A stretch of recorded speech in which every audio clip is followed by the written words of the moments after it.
Bienvenidos a la asignatura Genética de la Facultad de Ciencias Agropecuarias. En esta presentación abordaremos temas de la unidad número 1 que corresponden a la organización del material hereditario en eucariontes y procariontes.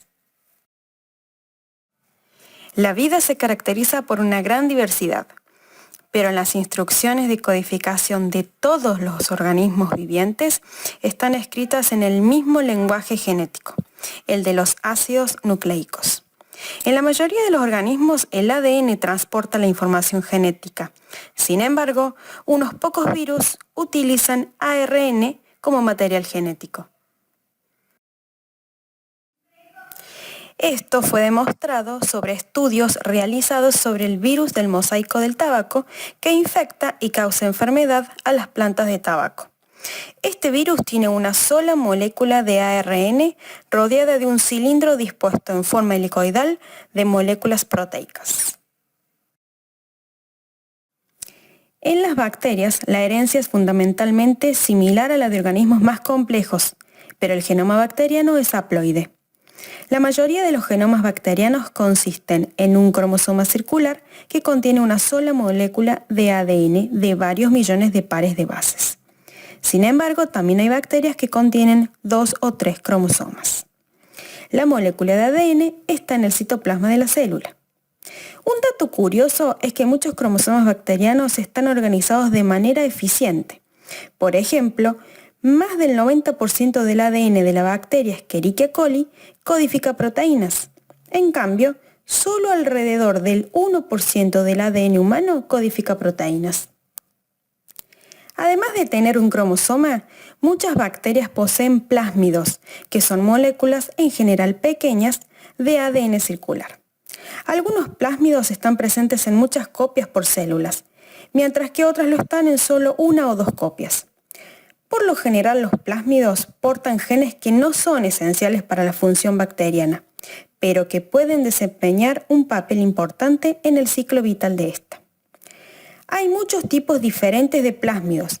Se estima que la bacteria Escherichia coli sola tiene más de 270 plásmidos naturales diferentes. Algunos plásmidos estimulan el apareamiento entre bacterias. Otros contienen genes que destruyen otras bacterias.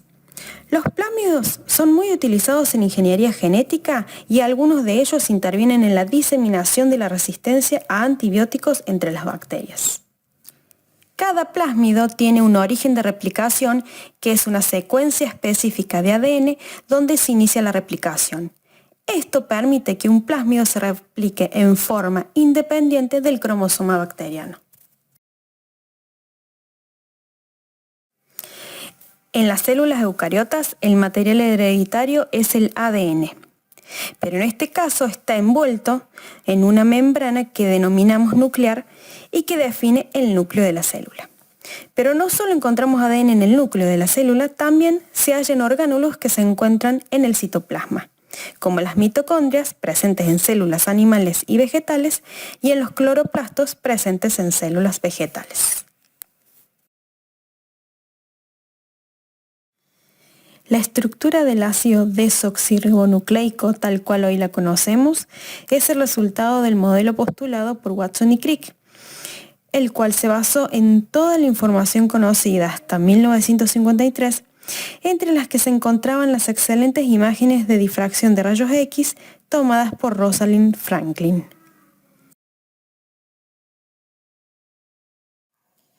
Para su estudio, es útil considerar la estructura del ADN en 3 niveles de complejidad creciente, conocidos como estructura primaria, secundaria y terciaria.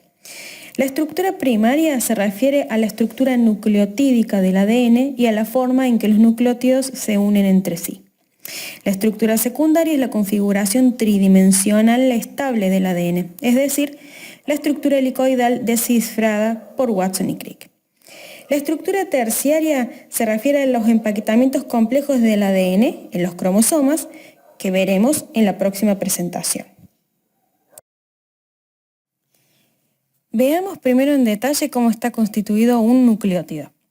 Este está compuesto por 3 partes, un azúcar, un grupo fosfato y una base nitrogenada. Los azúcares de los ácidos nucleicos se denominan pentosas, dado que tienen 5 átomos de carbono numerados del 1 al 5. La pentosa que conforma un nucleótido del ADN es una desoxirribosa, ya que en la posición 2 tiene un átomo de hidrógeno en lugar de un grupo hidroxilo. De allí su nombre, ácido desoxirribonucleico. La combinación de la base nitrogenada con el azúcar se denomina nucleósido. El segundo componente de un nucleótido es su base nitrogenada, que puede ser de dos tipos, una purina o una pirimidina. Cada pirimidina consiste en un anillo de 6 lados. En los ácidos nucleicos hay 3 pirimidinas comunes, la citosina, presente tanto en el ADN como en el ARN, la timina solo en el ADN y el uracilo solo en el ARN. Cada purina consiste en un anillo de 6 lados unido a un anillo de 5 lados. Tanto el ADN como el ARN contienen las purinas adenina y guanina. Y ahora sí llegamos a la estructura primaria del ADN, que como habíamos mencionado consiste en una cadena de nucleótidos conectados entre sí por enlaces fosfodiéster, que son enlaces covalentes resistentes. Una característica importante de la cadena polinucleotídica es su dirección. En un extremo de la cadena, un grupo fosfato se une al átomo de carbono 5 del azúcar del nucleótido. Este extremo se denomina 5'. El otro extremo de la cadena, denominado extremo 3', tiene un grupo hidroxilo libre unido al átomo de carbono 3 del azúcar.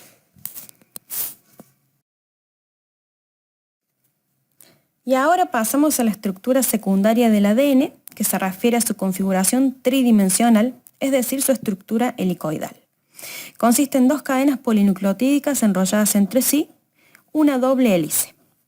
Las uniones azúcar-fosfato se encuentran en la parte externa y las bases hacia el interior.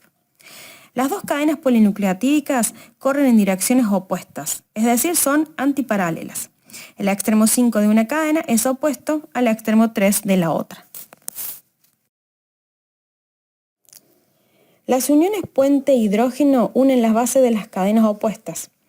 Estos enlaces son relativamente débiles en comparación de las uniones fosfodiéster covalentes que ya vimos, que conectan el azúcar con los grupos fosfato de nucleótidos adyacentes. En cuanto a la complementariedad de bases, la adenina se aparea con la timina a través de 2 puente hidrógeno y la citosina con la guanina a través de 3 puente hidrógeno. Por lo que el apareamiento entre citosina y guanina es más fuerte que el apareamiento entre adenina y timina. Bueno, hasta aquí hemos repasado algunos contenidos básicos de las características del ADN vistos en asignaturas previas. Para continuar con la caracterización del material hereditario, continúen con la presentación cromatina.